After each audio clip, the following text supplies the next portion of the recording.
Wa ba'du. Alhamdulillah. Puji, syukur hanya milik Allah. Kita tidak berhak. Berarti akan terasa aneh kalau kehidupan kita ini ingin dipuji atau ingin dianggap, itu aneh. Karena itu bukan hak kita. Karena kelebihan apapun yang ada pada kita, itu kalau Allah tidak ngasih, itu kita nggak bisa apa-apa. Itulah hebatnya, alhamdulillah. Sehingga tidak heran kalau ada sebuah hadis yang mengatakan afdolud du'ai alhamdulillahirabbil alamin. Luar biasa. Seafdol-afdolnya gitu ya, doa. Doa itu kan hubungan pada Allah ya, yaitu alhamdulillahirabbil alamin. Afdol itu. Ya cuman ini terkenal ya, alhamdulillah di mana-mana paham itu. Cuman mensikapinya ini yang mungkin perlu dijadikan istilahnya penelitian untuk diri kita. Betulkah alhamdulillah kita ini sudah masuk ke dalam hati kita sekaligus kita munculkan dalam pelaksanaan? Itu. Ya kalau kita masih merasa pengen dilem, pengen dipuji, ya itu tidak masuk, itu namanya. Itu sama dengan alhamdulillah tapi bohong gitu kan ya. Gampangnya gitu. Nah, ini mari kita munculkan ini ya. Karena ajaran-ajaran Islam itu banyak yang sudah kita pahami, tinggal memunculkannya itu kapan. Bahwa Islam ini kalau kita biarkan seperti ini ya akhirnya ya gitu. Kalau boleh saya cerita, saya pernah menyampaikan di satu tempat ya, di Semarang waktu itu, disuruh ngaji. Terus saya tanya, apa yang harus saya sampaikan? Lah kok jawabannya sakar panjenengan. Loh, ini kan daerah ente. Harusnya Anda meneliti itu.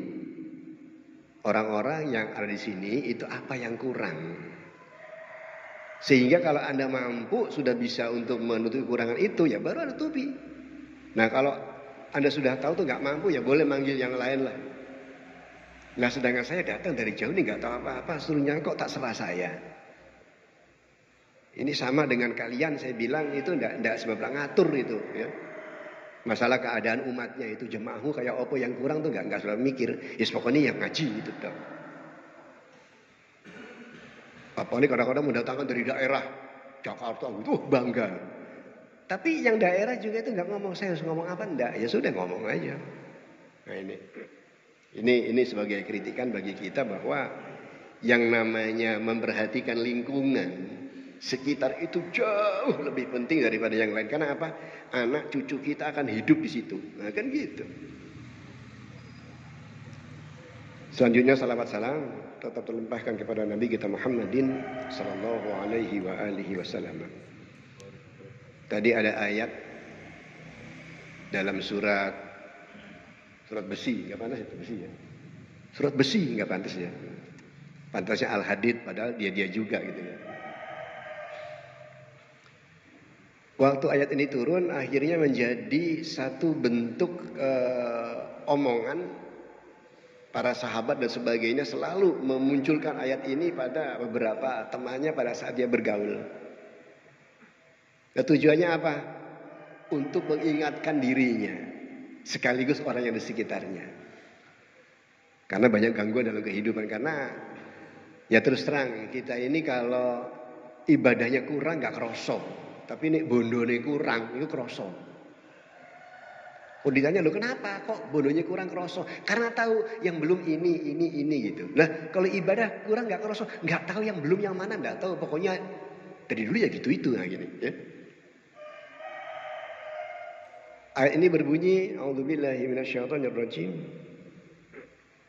Alam yakni lilladzina amanu an tahsya'a qulubuhum li dzikrillahi wa ma nazala minal haqqi wa la yakunu kalladzina utul kitaba min qablu fatala 'alaihimul amadu faqasat qulubuhum wa katsirun minhum fasiqun. Shadaqallahul azim. Indah sekali ayat ini. Artinya pertanyaan. Alam yakni. Yakni ana yakni itu artinya sekarang. Masdarnya al-an itu ya. Itu dari kata-kata ana yakni itu. Alam yakni, bukankah sekarang ini? Ya sekarang ini. Ya sama dengan waktu kita baca surat Wal Asri itu. Ya sekarang ini. Bukankah sekarang ini? Lilladzina amanu, waktu bagi orang-orang yang beriman, ya kita ini, antasya'a qulubuhum lidzikrillahi wa ma nazala minal haqqi, agar hati mereka, ya kita, benar-benar atau khusyuk untuk mengingat Allah dan untuk mengingat apa-apa yang Allah turunkan. Ini pertanyaan luar biasa ini. Jadi pertanyaan ini atau ayat ini berlaku kapanpun. Makanya tidak heran kalau saya katakan para sahabat itu di dalam Asbun Nuzul Sobat Tafsir, yaitu selalu kalau mengingatkan temannya itu pakai ini. Dengan kata lain, coba yang belum apa sih? Ibadah kita ini untuk taat kepada Allah yang belum apa, coba kita cari ini. Padahal kita bisa gitu. Lalu ada berikutnya, ayat berikutnya atau sambungannya. Di sini merupakan satu bentuk sejarah yang harus dipahami. Karena dia kenyataan tentang orang-orang ahli kitab. Dikatakan ahli kitab karena yang namanya kitab Allah itu turun di mereka itu bolak-balik. Taurat, Injil, Zabur di sana. Ya. Maka dihormati dengan sebutan ahlu kitab itu ya. Dan janganlah mereka di sini orang-orang beriman, tapi bukan wala takunu, tidak. Jadi sopannya atau indahnya kata-kata ini diberikan dengan bentuk orang ketiga. Seperti halnya yang awal itu kan begitu. Orang ketiga. Wala yakunu, janganlah mereka ya beriman ini kalladzina utul kitab min qabli, seperti orang-orang ahli kita sebelumnya. Kita jangan seperti itu. Karena kalau seperti itu, maka Quran ini tidak akan menjadi satu bentuk pelaksanaan, tapi bacaan. Karena kita yang turun begitu. Yang dulu itu. Ada Taurat, Zabur, Injil, ya sudah gitu aja. Dirubah lagi. Kalau Quran ini enggak dirubah, tetap Qurannya. Cuman ajarannya tuh banyak yang apa ya? Yang bisa tapi enggak dikerjakan. Kadang-kadang kita melakukan itu. Pernah saya kasih contoh itu. Kita kalau utang enggak pernah nulis, itu dosa sebetulnya. Kalau kita mau lihat dari segi Islam, hutang piutang kok nggak pakai nulis, dosa dia, karena melanggar Quran gitu. Ya mungkin ayatnya paling panjang ya, mungkin karena ayatnya paling panjang sehingga kok doeram iki, wis males, wong sing pendek aja dipelajari aras-aras kok tambah dowo, itu paling dowo itu. Tidak ada ayat sepanjang itu, ya mungkin karena panjang itu, sehingga nggak ngerekan. Utang ya utang. Padahal utang itu sesuatu hal yang sangat penting. Sampai Nabi pernah tidak mau menyolatkan jenazah lantaran punya utang. Nah ininya perlu ditulis. Tapi Allah podo karo gak percaya loh. Allah dikalahkan dengan dirinya. Ini contoh loh ya. Yang lain kita cari banyak itu. Saya teruskan. Janganlah mereka orang beriman itu seperti orang ahli. Fatola alaihimul amadu. Amad ini artinya waktu. Jadi panjang waktu bagi mereka membiarkan apa yang sudah mereka pahami untuk pelaksanaan. Faqasat qulubuhum, akhirnya hati mereka beku. Wa katsirun minhum fasiqun, dan di antara mereka menjadi orang-orang fasik, orang-orang yang berdosa. Karena apa? Sudah tahu tapi untuk melaksanakan bentuk kebaikan nunda, nanti dan seterusnya. Berapa kali kita bilang nanti? Ya emang saya ulangi lagi ya. Kalau ibadah kita kurang nggak terasa ya. Dunia kita kurang terasa. Ya satu contoh itu contoh ya, ini contoh. Kalau doa iftitah wajahtu itu kan sebetulnya yang kita kenal kan cuma seperempatnya itu. Sampai wa bidzalika umirtu wa ana minal muslimin itu seperempatnya itu. Terusannya ada dan bagus-bagus doanya. Di sini kalau nggak pernah saya kasih edarannya itu. Makanya sekarang edarannya itu saya kalau pas memperbanyak itu saya laminating. Karuan karena nggak ada alasan hilang, nggak bisa itu. Laminating tulisan besar. Nah pengen hafal, taruh itu di tempat sholat. Begitu Allah Akbar, mau coba apa itu. Ya karena tidak sedikit orang ngimami kan bocor. Ditanya hukumnya bagaimana kalau ngimami bocor? Saya jawab hukumnya kalau listrik mati batal. Ya kan gitu ya. Listrik mati batal. Ya karena listriknya sudah digabungkan dengan sholatnya kan gitu. Ini maaf ini sekedar anu aja ya. Saya teruskan. Orang ahli kitab itu selalu menunda dengan hal yang baik. Ya kita juga jangan menunda. Nanti beku itu. Makanya iftitah awal itu yang wajah itu ya, kalau mau kita pakai itu kan kalau secara hukum Islam yang dijelaskan oleh Nabi itu digunakan untuk sholatul lail. Dan artinya bagus. Tapi nggak ada satu pun yang reken. Alah. Jadi kekurangannya tuh nggak dipahami itu, padahal ini jelas ini. Artinya bagus sekali. Di antaranya artinya itu adalah minta supaya akhlaknya diperbaiki, yang jelek-jelek dihindari kan begitu. Itu di antaranya yang baik-baik itu.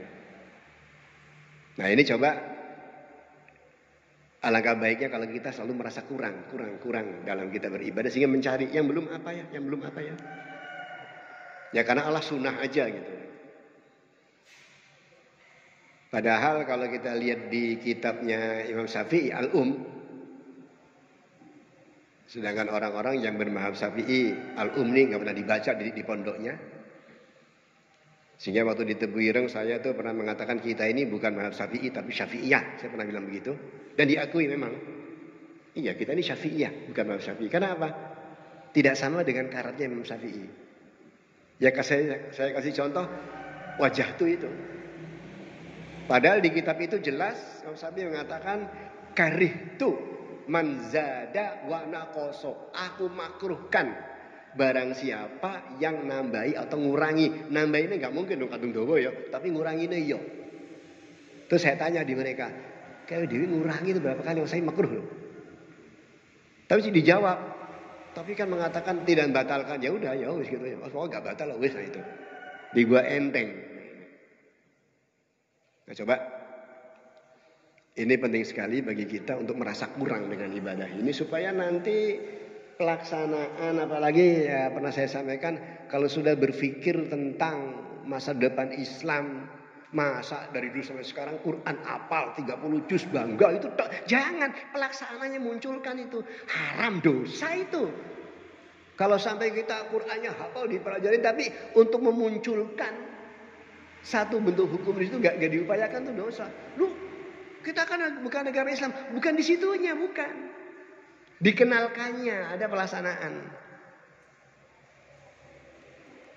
Nah ini perlu ini ya, ini perlu supaya nanti karena kalau untuk memunculkan Quran atau pelaksanaan Quran kalau bukan kita siapa lagi? Ya. Ya untuk mensingkat waktu saya bisa ngambil contoh umpamanya ini ya. Umpama coba di keluarga kita kalau sudah ada urusan warisan tolong pakai hukum Islam. Tapi karatnya hukum Islam itu tolong ditoto. Saya sering nyampaikan masalahnya ini ya. Kalau si wanita dapat separuh, maka kehidupan wanita tadi kalau sudah bersuami, ya sudah ada suami yang nanggung. Kalau belum bersuami, kakak-kakaknya, adik-adiknya yang laki-lakinya sudah balik itu menanggung kehidupannya. Uangnya simpen aja kan gitu, karena separuh ya dapat. Tapi sekarang enggak. Pakai hukum Islam yang perempuan dibiarkan. Saya pernah ditanya seperti itu, saya bilang kalau hukum Islam nggak dilaksanakan secara geraknya, ya nggak usah pakai hukum Islam, pakai negara aja, roto karuan, nggak dosa. Jadi pakai hukum Islam malah dosa, tapi pakai hukum negara malah nggak dosa ya. Apa sebab? Ya karena dibaginya lebih. Dibagi secara Islam juga nggak gelem ngopeni kan gitu. Itu diantaranya itu ya. Diantaranya kalau Quran ini nggak kita laksanakan. Dan banyak lagi hal-hal yang lain. Sehingga kembali pada tadi ayat tadi itu, nunggu kapan lagi? Kalau alamiyah ini dikatakan bukankah sekarang ini, nunggu kapan lagi? Bagi orang-orang yang beriman untuk sungguh-sungguh, ya khusyuk, sungguh-sungguh melaksanakan kebenaran ini. Dan jangan seperti orang Yahudi, orang ahli kitab, yang mereka masa bodoh dengan kitabnya sehingga dirubah pun nggak terasa. Ya untung Quran ini kalau dirubah terasa karena masih banyak yang hafal ya. Tapi kalau pelaksanaannya nggak dimunculkan, maka Quran itu ya sudah nggak ada apa-apanya. Ada satu hadis, sayati zaman Al-Quranu ila rasmuh, akan datang satu zaman Quran itu cuma tulisannya tok, pelaksanaannya nggak ada. Jangan sampai terjadi bagi kita ini, karena maaf ya, saya sering nyampaikan ini, karena semakin zaman itu namanya kegiatan dunia tuh semakin banyak numpuk ini, setan bantuin lagi. Jadi kita sibuk oleh itu. Padahal kita semua tahu bakal mati. Apalagi kita tahu kita itu punya anak turun, kita punya anak cucu. Masa anak cucu kita relakan Islam seperti kita, yang kadang-kadang sulit menghadapi ini? Harusnya kita munculkan supaya anak cucu kita ini Islamnya lebih baik. Caranya sediakan wadahnya itu. Karena nanti semakin repot. Munculkan, kuatkan akidahnya, kuatkan keislamannya dari keluarga tadi itu. Sehingga kita nanti akan enak di sana itu. Yang pernah saya sampaikan sebuah ayat itu ya. Yaitu orang-orang beriman diikuti oleh anak turunnya. Membawa iman, maka nilai yang ada pada anak turun itu menjadi nilai kita. Karena apa? Kita mengupayakan. Jadi kita menciptakan masyarakat itu. Jadi kita sekarang ini dalam berdakwah ini kita menciptakan masyarakat untuk anak cucu kita. Memang ini ya dikatakan berat juga enggak lah, dikatakan enggak ya juga berat. Jadi jawabannya mau enggak gitu toh aja, mau apa enggak gitu. Nah supaya ceramah-ceramah itu ada manfaatnya gitu, enggak ngomong tuh enggak. Jadi ada pelaksanaannya. Ya mungkin ini sekedar kritikan dari saya. Maaf kalau ada yang enggak enak ya.